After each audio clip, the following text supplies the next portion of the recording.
Joe Shinazi. I'm here in Chicago, Illinois. It's June 4th rather, 2001. I'm outside of my house that I grew up in right now. I live in California and I'm home for my 10-year high school reunion. And I thought this would be a good opportunity to take the time and kind of document the environment that I grew up in while I'm here. This is the last time this house is going to be as it is. My parents are about to remodel it, but there's a lot of memories here in the house that stands the way it is, and I thought this would be a good opportunity for anybody who's ever wondered why and how I turned out to be the way I am today. I'll give you a tour, and hopefully that will illustrate that to you. So let's begin, shall we? You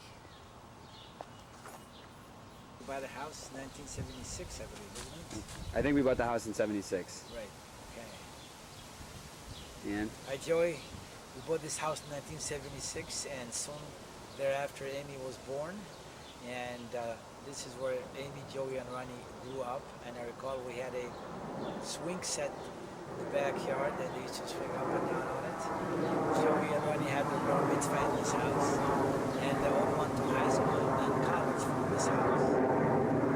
And now that all the kids are college graduate or in the process, we are free nesters. And we're going to remodel the house so that in case I want to come back again to their roots, they'll find the house bigger and better. How about that, Joey? So, this is our street, Central Park in Granville. Grew up here, like my dad said, since 1976 in Chicago. Our house was the second house on the block. This is Rabbi Shapiro's house. He's been there a really long time. Our house is the second one there, and that's my dad's car. But this is our street. This is where we grew up. A lot of memories. A lot of memories. Central Park. So this is our house. My dad knows the story better than I do. Apparently, a lot of the houses on this street, and actually in this entire neighborhood, are somewhat cookie cutter. They all come from the same design, but this house is unique. Apparently it was designed by an architect. My theory of this architect was that he was a very short man, short in stature, and I'll explain why once we go through the inside. But this is the house. It's a very interesting house. Let's come in for a closer look. It's actually a nice day today. Alright, so there's the front door. There's the front of the house.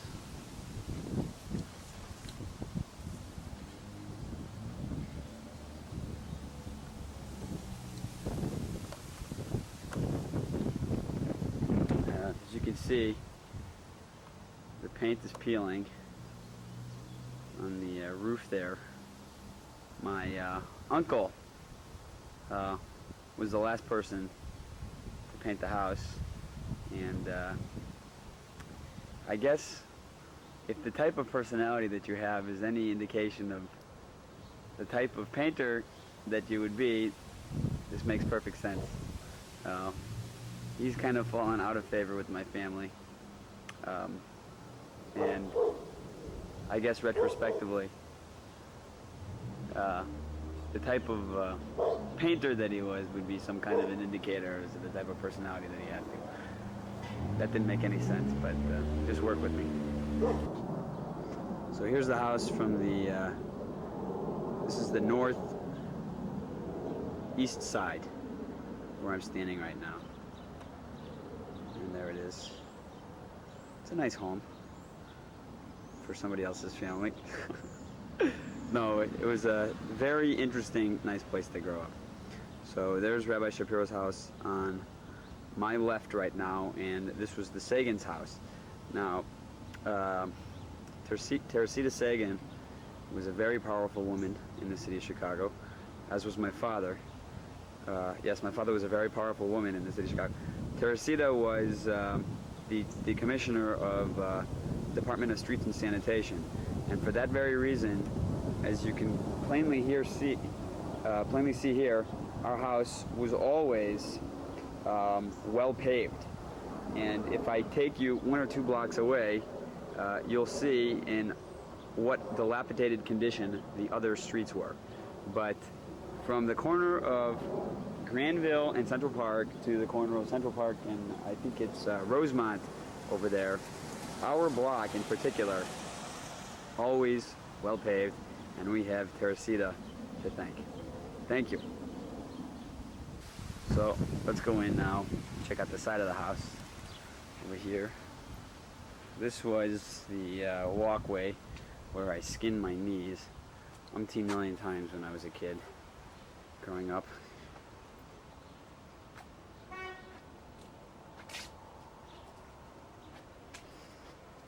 It's the kitchen door where lots of crazy stuff happened.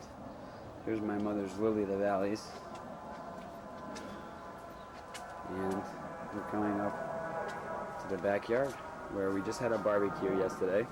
So there's still some remnants. I don't know what that is, but there's a Tecate and some garbage. There's the grill, lawn chair. That's used to be my sister's old window. Basement door. Unlike California, we do have basements in Chicago. And here's our backyard. This is all going to change. Here's the Sagan's backyard and the basketball hoop that I helped put together. This is all going to change soon because my parents are going to be remodeling this house. This house in the backyard, directly behind us, my father belonged to a friend of ours, and my dad was going to buy it and move into it while my parents were remodeling this house, but looks like the deal fell through. So my parents are in the process of looking for another house. But for the time being, while this house gets remodeled. So here's the rear elevation of the house. My mother's swing right there. Little now, but we used to have a big swing set back there where my brother and sister and I used to play. Little nice lawn set up there, garden patio set up where my brother and his friends were hanging out last night. And of course, our little concrete deck barbecue area. So yeah, it's a nice house, kind of, sort of. It's a nice day. This was my old bedroom when I was a kid, and then I moved down to that room over there. This was the basement door. That has some stories. That's the bathroom window. This used to be my sister's room. This became my brother's room. And my parents' bedroom was upstairs. There's no rear-facing window for that, but let's go inside now.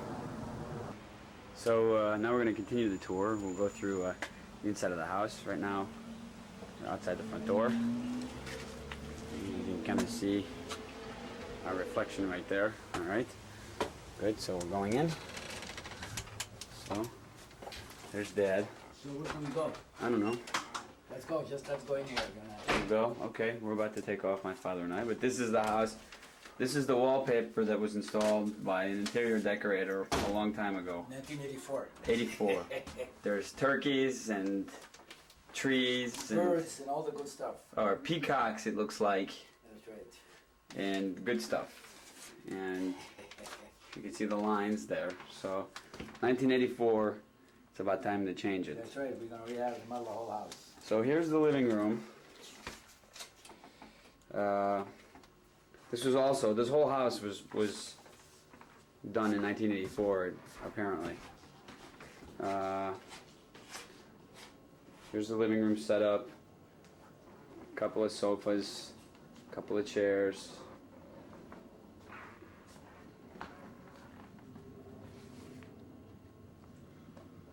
There. Not bad. There's some of my plants from college over there. Here's the front walkway and what we refer to as the marble table, where we put all the mail. Is this the radon place? Okay. So my parents had a party last night, and there's still a couple of peanuts and stuff left over. All right. So now I'm stepping into the dining room. Here's the new living room from the opposite side. All right, there's that. More trees here, it's kind of nice. The piano, which really is and has always been nothing more than a mantle. After 5 years of piano lessons, I cannot play a note. I couldn't even tell you where middle C is. I think I attribute that to the fact that my mother always commissioned these Russian immigrants to teach us, and they didn't know any of the popular songs of the day in the United States. They were only into Mozart or Beethoven or Bach or Schubert, but I wanted to play Star Wars, and I was so distraught that they didn't know any of the Star Wars songs that my heart wasn't in it, and I just gave up on it. So now it's a $5,000 mantle. You can see there's pictures of my sister, my brother, me, my sister in her preppy days, and my mother's motivational stuff, and there's a picture of the family that was filmed. These pictures were shot here on this couch right there last year. Okay, now here's a shot of the dining room. Oop. There's a shot of my dad's 1970 issue electric typewriter. He never did take to the computer, and he still writes his home inspection reports using one of 4 of these kinds of typewriters that he has in the house. Each of these models is older than me, as well as my siblings. Here's my mom's, I guess it's China cabinet. Well, I don't think there's anything from China in there. In fact, I'm not even sure there's any China in there, actually, maybe a little bit here and there. 1 or 2 pieces. Like we got some Jewish ornaments and some other stuff. And now let's go in for something funny. Okay, we left off here a couple hours ago, and my parents have since come home, so we kind of have to sneak around the house and do this right now. But there's some funny stuff here that really had a lot of bearing on the type of person that I am today. So I want to show you that stuff. We'll head over here back into the dining room where we were just a little while ago. Okay, so back to the china cabinet here. Actually, here you can see my father's fruit. So much fruit in this house that I don't know how anybody could ever eat it. Actually, there's some more fruit. There's only 2 people living in this house, but you know, had you come in here off the street and seen all this fruit, you would have think that there was a family of 50, you know, Mexicans or something like that. Okay, so in the drawers of the china cabinet, one would expect china. But no, this is where my mother stashes her sweets. Actually, you know, for the longest time as a kid, we would ask her for sweets and all this stuff, and for many years she refused to allow us to purchase any sweets, or she wouldn't buy us any whatsoever. And then one day we discovered that she had her own stash right here in the china cabinet. Now, that's that side. We'll check out this side over here. Well, there's a little bit of china in there. Okay. All right. So that's where the china is, I guess. I think it's made in like Malaysia or something, so it's not really China, it's Malaysia. Anyway, all right, so now let's check out the drawers. Too bad, this is some old, this is funny here. These are antiques at this point, and very interesting. Old stirs from the Playboy days, the Playboy Club from the 70s. I can't believe my parents still have that. In fact, they got quite a few of them. Here's some of these over here as well. Yeah, my parents collect a lot of stuff and they never throw anything away. Right, here's some loose silverware here, which is important to make room for the chocolate in the drawer below, which we're about to go to. Okay, whatever. They'll never know.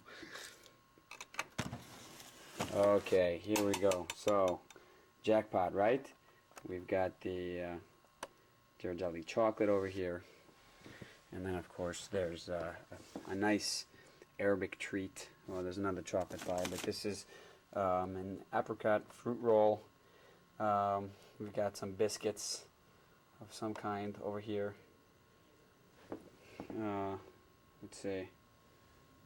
Well, it doesn't want to zoom in right, but anyway. Okay, now you can't necessarily. Oh, here's some more chocolate stashed under there. Can you see it in there? Wait, let me turn the light on. There you go. You might be able to see it. Yeah, some Fannie Mae stuff. Dark chocolate. I think that might be my father's. That the doctor forbade him from eating dark chocolate, but he found a way to get over. Here's some other stuff. I don't know. God knows what it is. Anyway, you couldn't smell that because the camcorder doesn't have. Oh, here's some other stuff tucked away in the back. Look at that. Very resourceful. You can't smell it, but my mother put mothballs in with the china over here.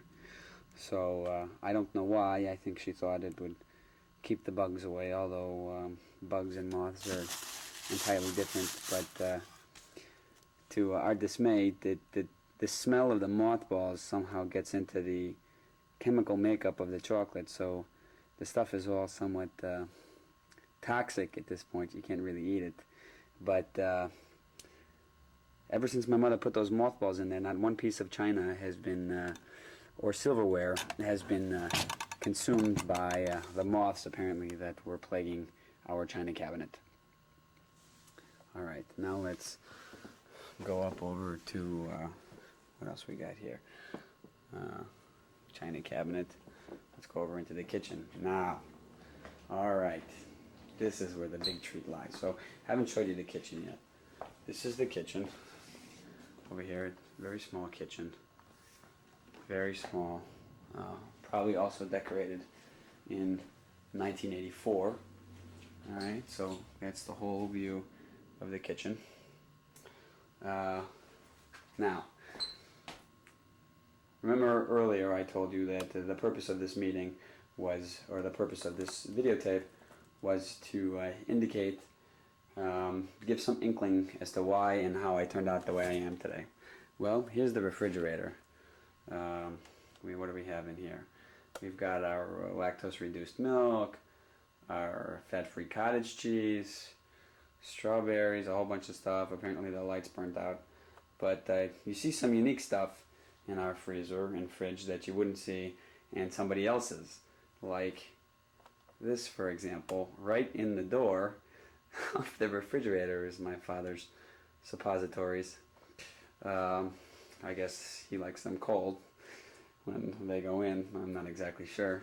But ever since I saw this in there, I don't believe I've eaten a single thing from this refrigerator, which I think also was installed in our house in 1984. Okay, here's the freezer. Right, once again, there are two older individuals living in this house, and from the look of things, had a person off the street come in here, you would think that there's a family of 50 people or so living in here. Ice cubes that apparently the ice maker went bad, so it serves as a receptacle for other stuff. My parents don't eat ice cream, so that right there must be left over from a long time ago. Let's see, what else we have over here. Okay, well, let's go around now. This right here should give a lot of insight into my family. Alright, we've got our soy protein powder, but Here are Spiroutine, high protein, and apparently my father's been working out or something, and he needs his, his weightlifting drinks. We've got our 10-grain cereal, whole wheat matzah. Let's see, whole wheat matzah, whole wheat matzah. Oh, I'm looking for some. Oh, look, this one says 1925. Wow, that's been around for a long time, actually. Let's see what else we got here. We got the Slim Fast, which apparently is for the moths because no one else in this house is on a diet. What else do we got here? Alright. Looking for something in particular. October 18, 2001, soy protein. Again, plenty of carbs and stuff in here. This is what my family likes. Matzah meal. I'm looking for something in particular. Let's see. Quality. Matzah meal, matzah meal. Ah, here we go. I don't know if you can see it at all, but if the light catches it just right. This is for Passover 2000. And now apparently it has expired. That one's not so bad. Oh, here's a box of matzah. Now we know it's 2001. How about this over here? Tam Tam crackers. Alright, that's it. Well, let's keep going. Okay. So right now, we're going to go upstairs a little bit. There's these stairs here. This is somewhat of a split level house. Believe it or not, it has 5 pseudo stories. Okay, so this is the room that I've been sleeping in lately, but this is kind of my sister, as I recall it to be my sister's room, although I lived in this room for a short while. There's all my things on the bed. I actually put this wallpaper in, and as you can see here, our cat actually has been trying to take it out. I didn't think we did a very good job over there as well. These are my sister's paintings, and there's the computer, and another one of my dad's 1970s issues typewriter. Here's my mother's graduation photo.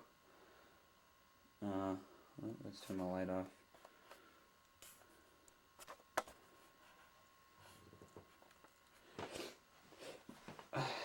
Here's my college graduation photo, my mother's photo, and my brother's. Alright, there's a couple more of my sister's paintings. She used to be a good painter. Okay, and there's the other room across the hall where I used to share with my brother. My sister used to be this used to be her room.